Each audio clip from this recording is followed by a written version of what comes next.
right, so I'm here with Elena. Elena, how old are you? 46.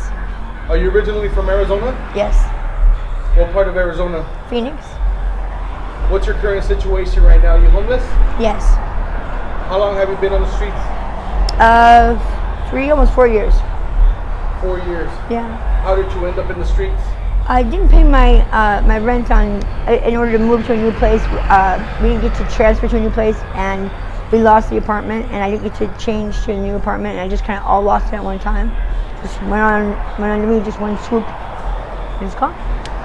So you lost the security deposit? No. I lost the apartment that we lived in, and they sold the property, and just everything all fell apart so fast we couldn't put it together, to make the transition, and we just fell out, So. I'm sorry to hear that. Yeah. What do you do out here to survive? Well, I do get a Social Security check, so that helps out a lot. I try to make it stretch. But I do panhandling. I do odd jobs. Yeah. Some people need us to do some cleaning or to pick up different, just to clean up different lots, do things like that. Just what you can do to get money. Do you have any family out here? No, they're on the other side of town. Yeah. Do you have family in Phoenix? Mm-hmm. Do they know about your current situation?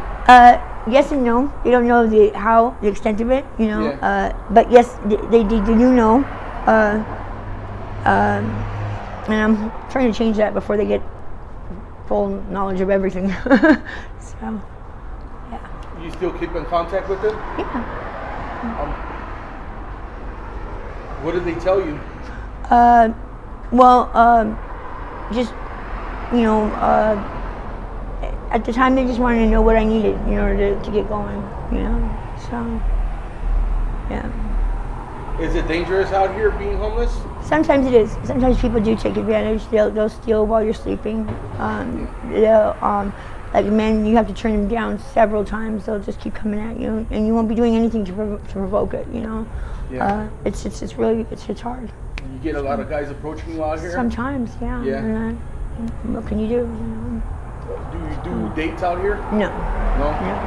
So, how do you keep safe from all those people approaching you?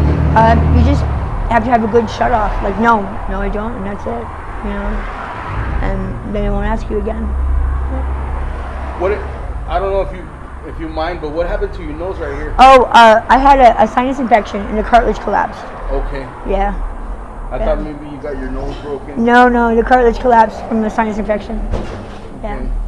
Okay. Yeah. Do you mess with any substances out here? Yes, but I take medication, so I'm supposed to, do that more. So not so much.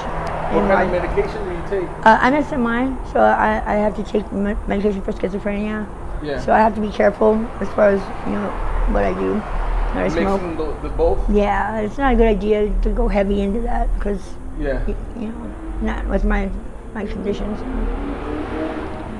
Are you trying to get out of your situation right now? Yes. Yeah. What kind of programs are you looking into? I got a voucher. Cass has helped me out with that. That was good. You got a voucher? Mm-hmm. What is that voucher for? For rent. They're going to help with rent. They're going to take care of that.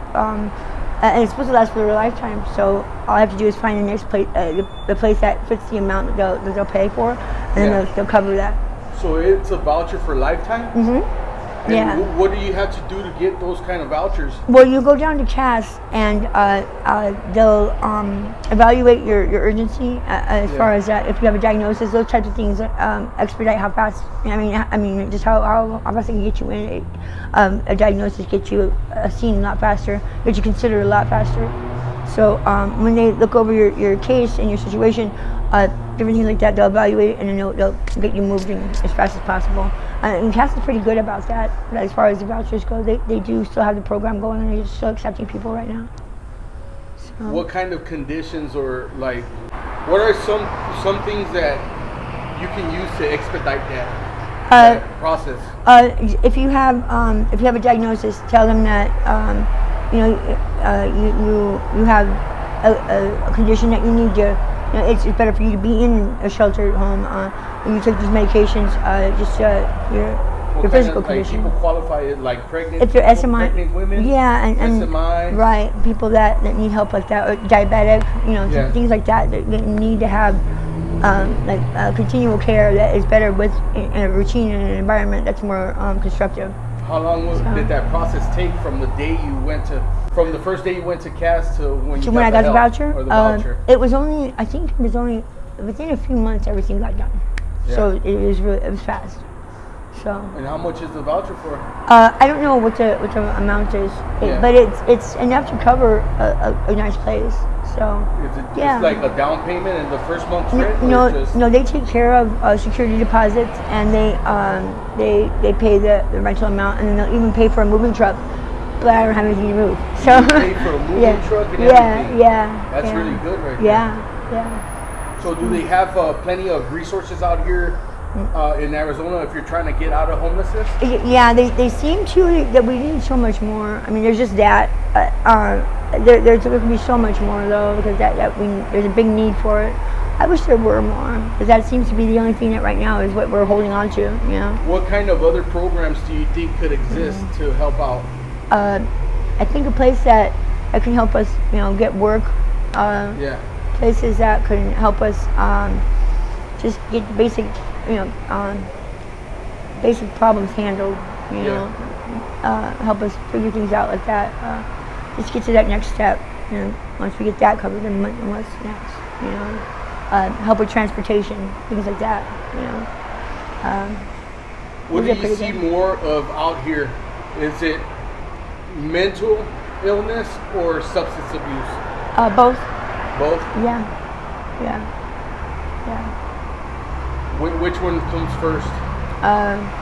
Whichever one affects you in turn on what most.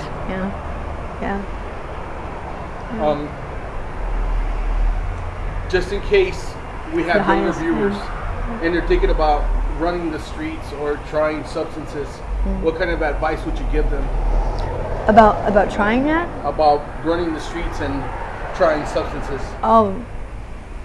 When it attacks your body, you have the rest of your life. It's got to get you through, and it's not fun. It's just a challenge. It's sometimes I heard some people can't get out of it, and I know that for some weird reason it's hard to get out.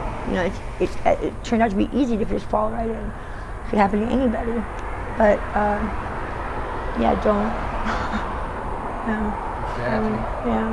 So it's just you and your dog out here? Yeah, it's just Scout and I. Yeah. What's his name? Scout. Scout? Yeah. All right. Well, thank you for sharing your story. I really do appreciate it.